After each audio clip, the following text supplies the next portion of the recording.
Hi everyone, we've just launched our Pour Play Artist Resin, so I thought I'd do a little tutorial video just showing you how I use it.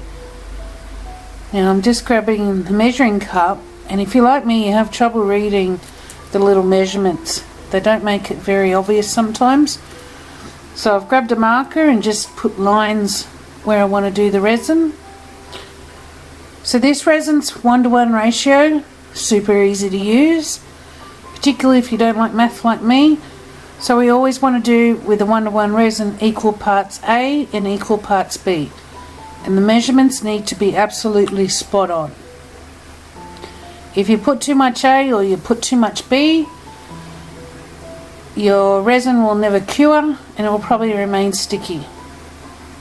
Okay, so you always want to make sure it's 100% correct.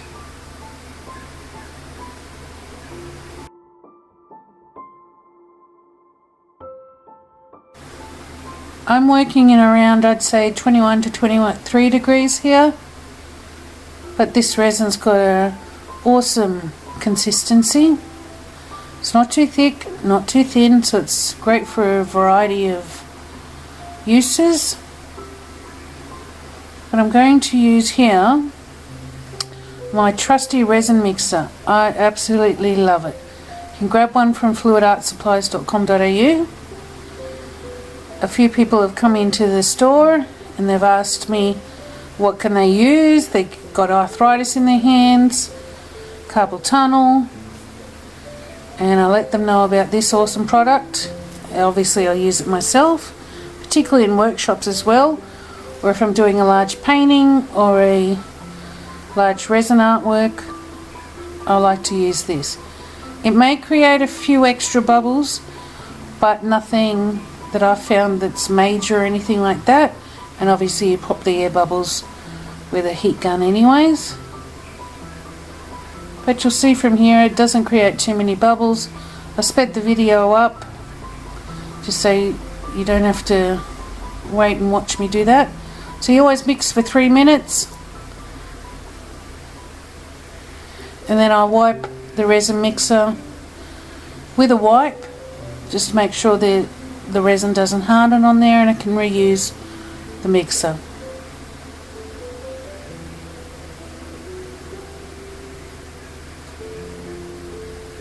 Okay, so then I grab my cups, and I've just grabbed various mica powders that I've had left around the workshop.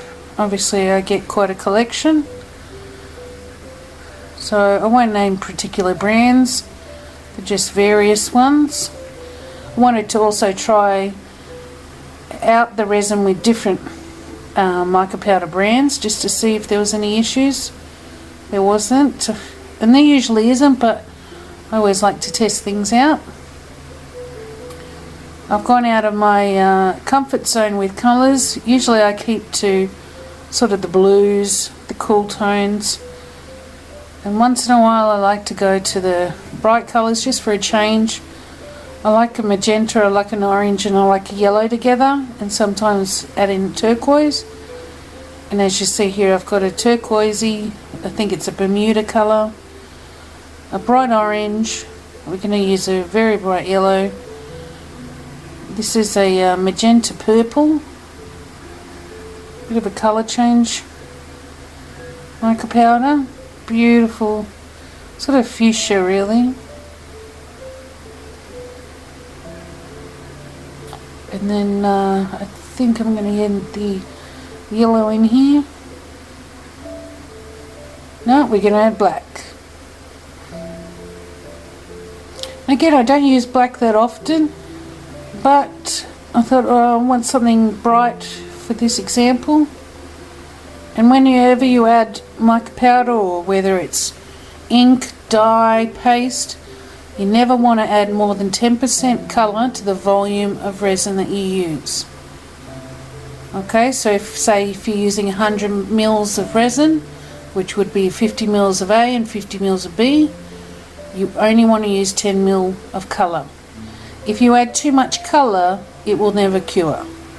So you want to be very stringent on not adding too much colour to to your resin, no matter what you're using, pigment, paste, inks, dyes, whichever.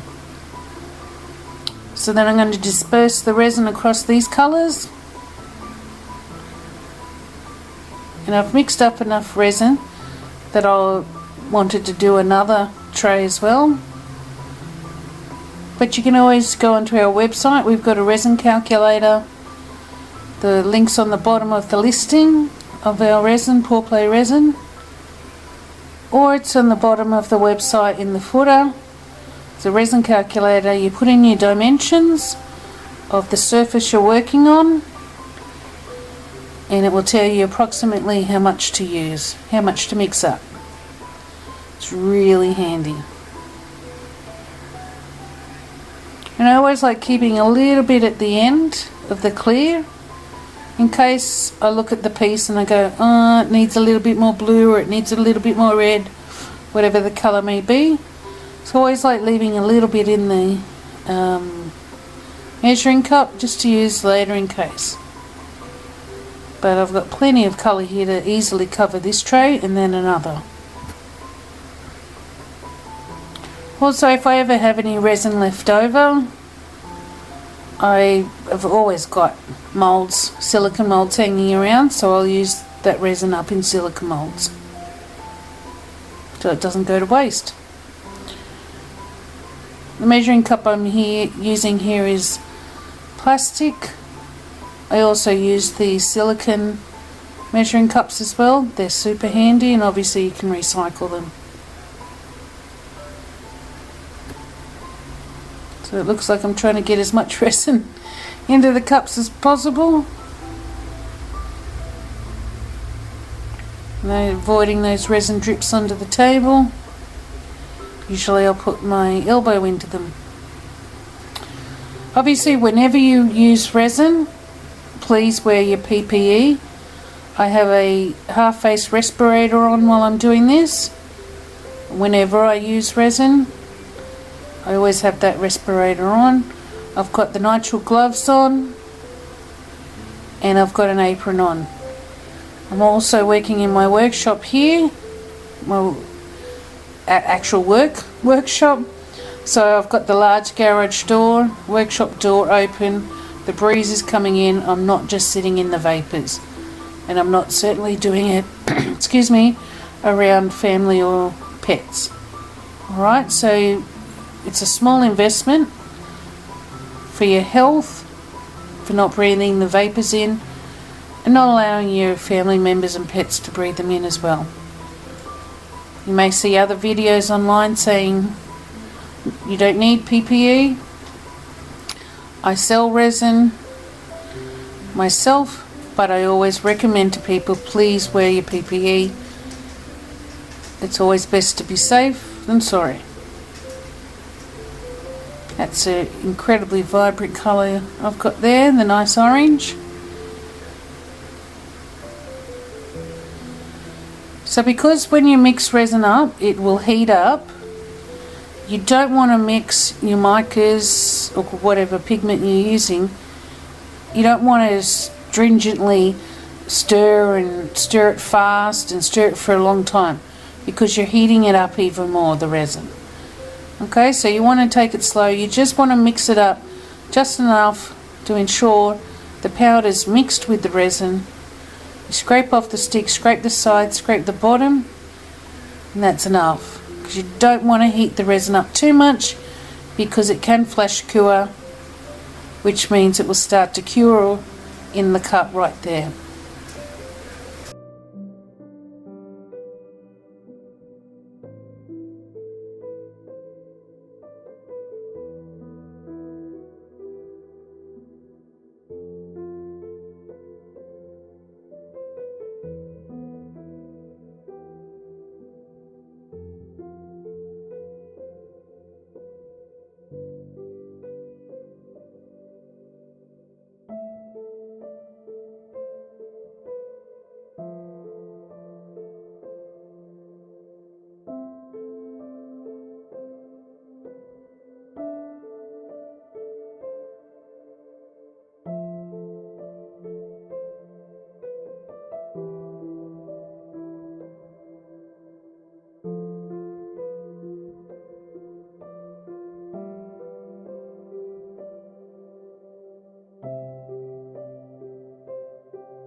Okay, we've got this last one. Beautiful fuchsia colour change. Just stirring that one in, making sure I've scraped the bottom. There's no chunks on the bottom. Sometimes you get the lumps of mica powder that's not mixed in. Now I don't really have a design in mind.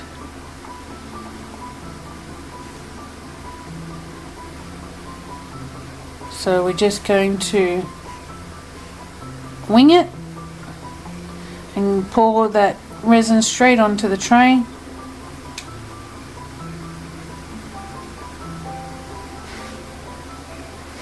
So I want black to sort of be the background colour, the main colour, and then the other colours to sort of add in to bring out the brightness in the design.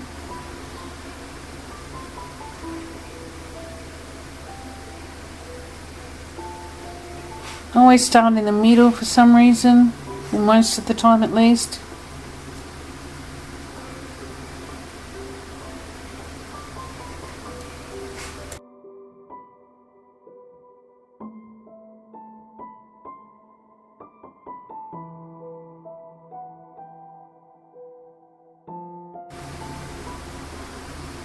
I just want to spread that out, make sure it touches the sides. As I said earlier, this resin's not too thick, it's not too thin. I love working with it because it is so versatile. You can use it on trays, you can use it as a clear coat over your pour paintings or your photos or anything like that. You could also use it to create beach art resin. It's very versatile. Alright, so I'm just spreading this out, getting a bit more coverage of the tray.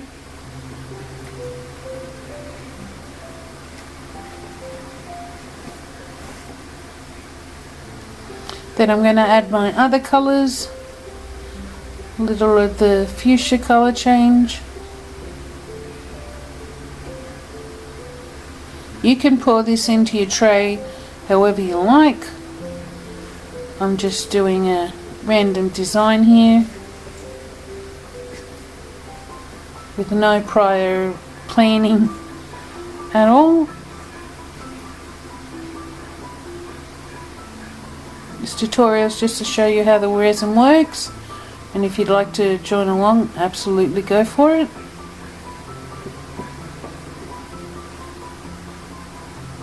So we're just putting lines of colour next to each other. And it will obviously spread out in a little bit.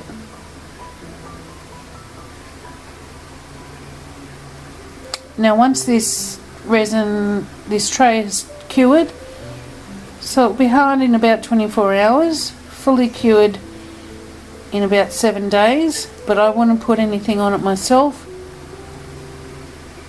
particularly anything warm, until 30 days.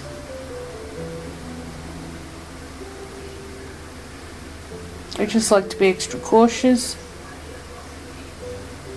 It will be rock hard after the 24 hours to 36 hour time, but I don't want to put anything heavy on it in case, due to the temperatures, it may dent it a little, particularly in the heat, if it's a hot weather, if it's a high humidity day. So I just add the last of my yellow here.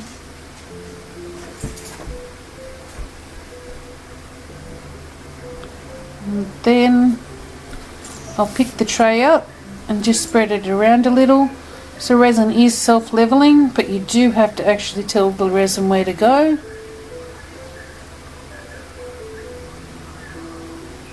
So to make it easier to spread out, I'm going to grab the trusty heat gun. We do sell these, of course. It's really handy. So you don't want the actual gun to touch the resin or you'll burn it, and you always want to consistently move the heat around, just so you don't burn the resin. Right, that's popping the air bubbles, and when you add heat to resin, it will thin out the resin, making it easier to move around. So when I pick this up, the resin will be much thinner and it will move around and flow a lot easier.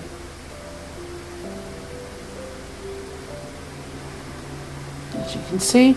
Now if I wanted to, I could leave that, or I could grab one of the sticks and I could make some designs in it, some twirls, whatever I wanted. I could leave it and say, okay, yep, I'm happy with that.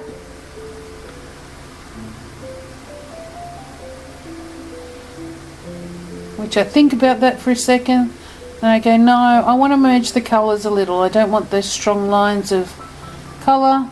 So I use the heat gun on high. If I'm popping air bubbles, it's always low.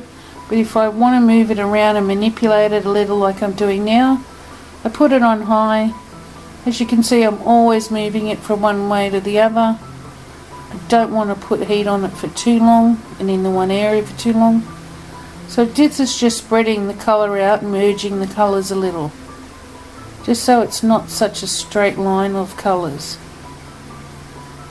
Okay, now because that's flowing a little, it will slowly set. As in, go back to where it wants to go. As you can see, it's moving slightly. So I'd leave that for 24 hours, wouldn't touch it. And then we're good to go. Thank you for watching, and if you'd like to purchase the resin, our Pour Play Artist Resin is now available from fluidartsupplies.com.au. Thank you.